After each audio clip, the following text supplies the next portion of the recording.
السلام علیکم۔ آج ہم بات کریں گے نماز کی اہمیت اور فائدے کے بارے میں۔ کیا آپ کو پتہ ہے کہ نماز صرف عبادت نہیں بلکہ ہماری زندگی کو بھی بہتر بناتی ہے۔ آج کی ویڈیو میں ہم ڈسکس کریں گے کہ نماز کیوں ضروری ہے، اس کے دین اور دنیا دونوں پر کیا فائدے ہیں، اور کچھ سائنٹیفک بینیفٹس کے بارے میں بھی جانیں گے۔ قرآن مجید میں اللہ تعالیٰ ارشاد فرماتے ہیں، وَأَقِیمُوا الصَّلَاةَ وَآتُوا الزَّکَاۃَ، اور نماز قائم کرو اور زکوٰۃ ادا کرو۔ یہ حکم ہر مسلمان پر فرض ہے، اور سورۃ العنکبوت آیت 45 میں اللہ تعالیٰ ارشاد فرماتے ہیں، اقیم الصلاۃ ان الصلاۃ تنہی عن الفحشاء والمنکر، کہ نماز قائم کرو، بے شک نماز شر اور برائی سے روکتی ہے۔ نماز ہمیں اللہ کے قریب لاتی ہے اور ہمیں ہمیشہ اس کی یاد دلاتی ہے۔ اللہ کے رسول ارشاد فرماتے ہیں، اذا کان احدکم فی الصلاۃ فانہ یناجی ربہ، کہ جب تم میں سے کوئی نماز میں مشغول ہوتا ہے تو وہ اپنے رب سے باتیں کر رہا ہوتا ہے، وہ اپنے رب سے گفتگو کر رہا ہوتا ہے۔ اور اگر آپ نماز پر توجہ دیں تو نماز میں اللہ تعالیٰ کی حمد و ثنا اور اس کی تسبیح و تحلیل بیان کرنے کے بعد آپ اس بات کا اقرار کرتے ہیں کہ وہ مالک یوم الدین ہے، یعنی قیامت کے دن کا مالک ہے۔ نماز وہ وقت ہے جب آپ اللہ کے سب سے زیادہ قریب ہوتے ہیں اور قیامت کے دن کو کثرت سے یاد کرتے ہیں۔ نماز وہ وقت ہے جب آپ اللہ سبحانہ و تعالی سے قیامت کی سختیوں سے پناہ مانگتے ہیں۔ اس دنیا میں کوئی دن ایسا نہیں ہے جس دن آپ کو اس کی رحمت کی ضرورت نہ ہو، اور قیامت کا دن وہ دن ہوگا جس دن آپ کو اس کی رحمت کی ضرورت سب سے زیادہ ہوگی۔ اور قیامت کے دن سب سے پہلے نماز کے بارے میں پوچھا جائے گا۔ نبی کریم صلی اللہ علیہ وسلم کا فرمان ہے کہ قیامت کے دن تمہارے اعمال میں سے سب سے پہلے جس چیز کے بارے میں پوچھا جائے گا وہ تمہاری نماز ہے، کیونکہ نماز کا اس بات سے گہرا تعلق ہے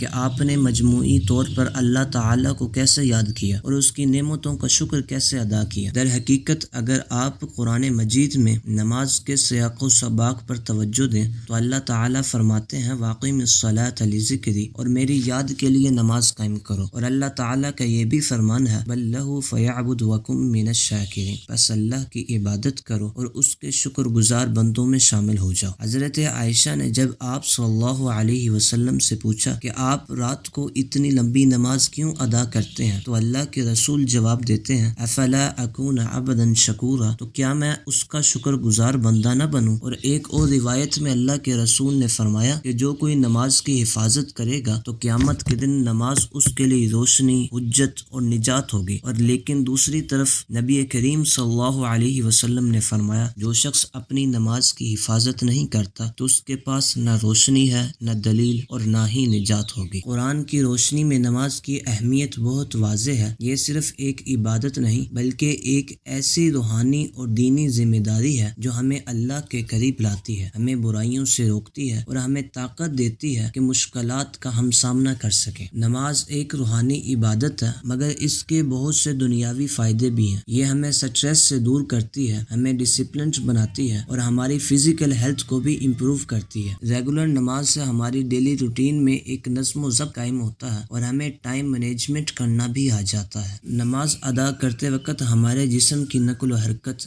جیسے رکوع اور سجدے سے ہماری بلڈ سرکولیشن امپروو ہوتی ہے۔ یہ ایک طرح کی ایکسرسائز بھی ہے جو ہماری فزیکل ہیلتھ کو سپورٹ کرتی ہے۔ سائنٹیفک اسٹڈیز نے بھی نماز کے بینیفٹس کو سپورٹ کیا ہے۔ ریسرچ کے مطابق نماز ادا کرنے سے مینٹل ہیلتھ پر پازیٹیو ایفیکٹ ہوتا ہے۔ نماز پڑھنے سے مائنڈ فلنس اور انر پیس بڑھتا ہے جو انزائٹی اور ڈپریشن کو کم کرنے میں مددگار ثابت ہوتا ہے۔ ایک اور ریسرچ نے یہ پروف کیا ہے کہ نماز ادا کرتے وقت ہماری باڈی کے پوسچر سے ہماری اسپائن اور مسل سٹرونگ ہوتے ہیں جو ہمارے اوور آل فزیکل ہیلتھ کے لیے بینیفیشنل ہے۔ تو دوستو، نماز صرف عبادت نہیں بلکہ ایک کمپلیٹ لائف سٹائل ہے جو ہماری روح اور جسم دونوں کو صحت مند رکھتی ہے۔ نماز ہمیں اللہ کے قریب لاتی ہے، ہمارے سٹریس کو کم کرتی ہے اور ہماری ہیلتھ کو امپروو کرتی ہے۔